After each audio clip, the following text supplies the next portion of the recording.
네, 이렇게 집으로 돌아갈 수 없는 주민들은 진앙지 인근에만 수백의 세대에 이를 것으로 추정되는데요. 폐쇄 조치가 내려진 건 아니다 보니 각종 정부 지원으로부터도 사각지대에 놓여 있어 더 막막한 실정입니다. 장미풍 기자입니다.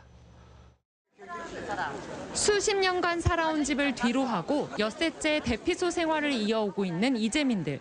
지난 지진으로 집이 당장 무너지지는 않았지만 이들 누구도 집에 돌아가려 하지 않습니다. 아직 하다 하면 물을 깨서 씻으라고 물하고 이런 거 다 복급해야 되잖아요. 그죠? 전기는 들어오더라고요.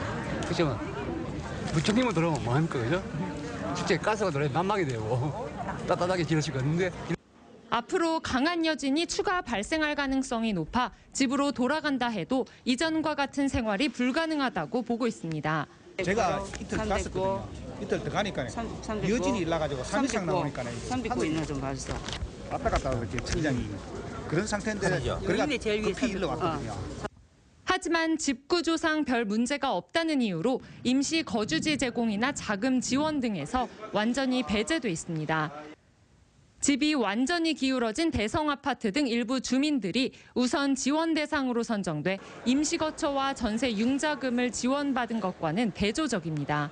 그리고 우리가 LH에 들어갈 수 있는 자격이 있다 없다는 아직 그 명확하게 기기를 갖고 와서 그게 시간이 2, 3개월 걸린다고 하니까 우리만 피해본 게 하고 여기 형이 많이 있잖아, 포항이하고. 포항이 특별 재난 지역으로 선포됐지만 대부분의 정책이 일부 주민들에 한정돼 있을 뿐 이들에 대한 중장기 대책은 아직 계획조차 잡히지 않았습니다. 언제까지 대피소 생활을 이어가야 할지, 나중에라도 추가 피해가 발생하면 어떻게 해야 할지 막막하기만 합니다.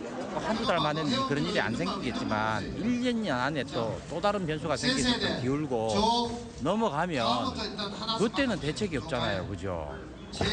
그러니까 다음은 1년, 5년, 10년이라도 거주할 수 있게끔 해주고.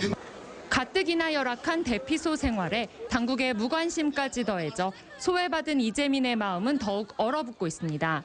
MBC 뉴스 장미쁨입니다.